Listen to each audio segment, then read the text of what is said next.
Things are going to get better. It's just going to take a little bit of time. You're going to find your spark back. I'm seeing someone who was the life of the party. They were really enjoying the fruit of the moment, going out with friends, enjoying their life, looking vibrant, feeling vibrant, and then life hit them in a certain way. Some instance happened, an experience happened, and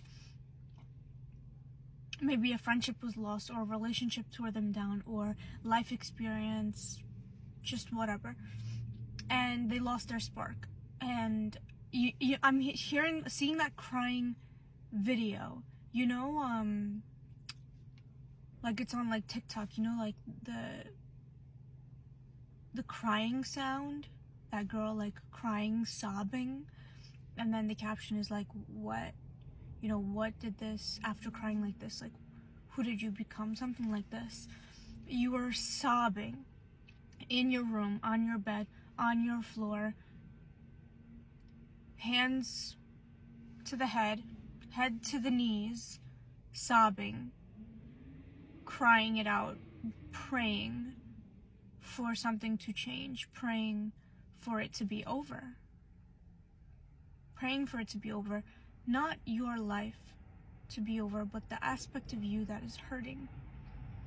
Because you don't want your life to be over. It may feel like that because your life is encompassed with this deep pain and sorrow.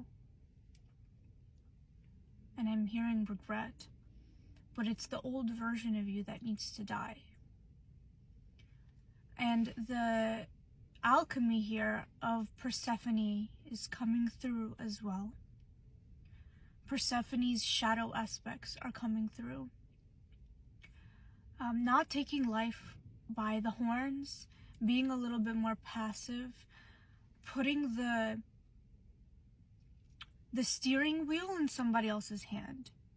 So not taking life by the horns and creating something for you, and instead of putting the responsibility on someone else. And when you do that, you're never going to be satisfied, because when that somebody else ends up providing for you, or when that somebody else accomplishes their responsibility with you, it's still not going to be enough, because no one else can do it, can know how to do it like you want it, truly.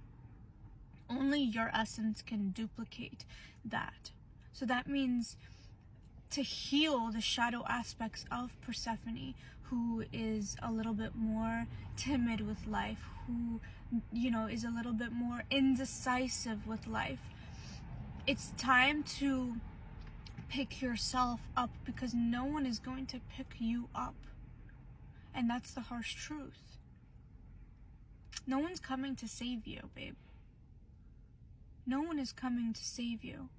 So knowing this, and knowing that you don't want to completely die, you want to die off aspects of yourself to then re-aliven the higher aspects of yourself and become that goddess, that power version of the goddess, that beautiful version who has their spark, their magnetizing feminine allure, radiating manifestation, effortlessly walking through life and attracting everything she wants, attracting the happiness, the peace, the joy, the relationships, the career, the money, everything that she wants. You can get there. You just have to let go of that version of you that's stopping you. And a part of letting go of that version of you is the passivity of getting what you want, the passivity of thinking you don't have what it takes. It's a reprogramming of your brain, a reprogramming of your subconscious. Listen to affirmations. Listen to increased frequencies. Start meeting people and telling the universe you want to meet people that are on that higher vibration to inspire you.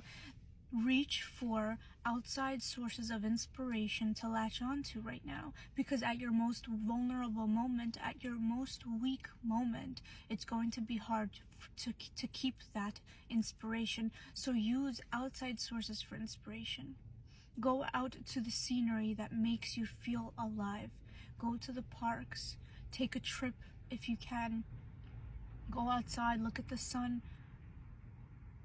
whatever makes you feel gorgeous inside, whatever makes you feel like of awe, like this, like a child that looks at life with awe, whatever makes you feel that way, that feeling inside of you is going to spark inspiration. And it could be something as small as like a juice, like literally like a vegetable or fruit juice that you juice for yourself, and you taste it, and then you just sit and really admire the senses, reawaken your senses. You really admire what the juice, the sweetness of the juice, the sweetness of the fruits is doing to your tongue, and you really just sit down and admire those senses on your tongue.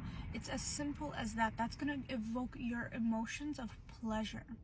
That's how you start feeling like yourself again. That's when you're gonna start feeling like you were in the past. But now, who you were in the past wasn't who you really were. You were masking it with the illusion that you were happy. So on the outside it looked like you were happy. Maybe even on the inside you were happy, but you weren't fulfilled. Now, as you're letting go of that old version of you, you're stepping into the void of nothingness, of feeling numb, of wondering what happened to that girl. But moving forward, you're not going to be the girl that was on the outside looking like she was healthy and happy, but really on the inside she was not fulfilled and she was lost.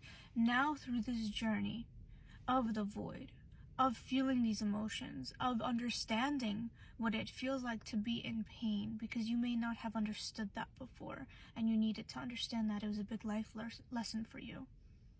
Now you can rise up with wisdom. You can now be a woman. You can embody more womanness. You can embody more elegance. You can embody more empathy for those that are hurting.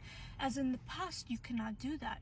You were selfishly enjoying your life with superficial pleasures. Now you can empathize with the world and build from a powerful foundation. A powerful knowing that pain resides in you, but also ultimate joy resides in you as well. And the goal is to balance the two out. The goal is to keep both alive, because without one, the other is going to be weighing too heavy on you. And without the other, without the pain, you're going to be overruled with joy. And when there's too much joy, there's going to be a crash. That's what happened. Without the joy and only pain, you're going to fall into insufferable depression and be taken by nefarious entities, which is another story we're not going to get into. We need the two to coexist together. We need the two to be alive. So rise up, get yourself back up, hold the pain in your heart, but also talk to the joy, that spark inside your heart. Talk to it. Say, I know you're in there. Show me. Show me I can feel again. Show me I can be happy again. What can I look at to be happy? It's the small moments. It's the small moments of gratitude. Gratitude for the small moments. Thank God you have a roof over your head and food to eat. Thank God you have people around you that love you and that you love also. Now, how can you expand? Start with what you have. Be eternally grateful for what you have, and only then you can expand a little bit at a time.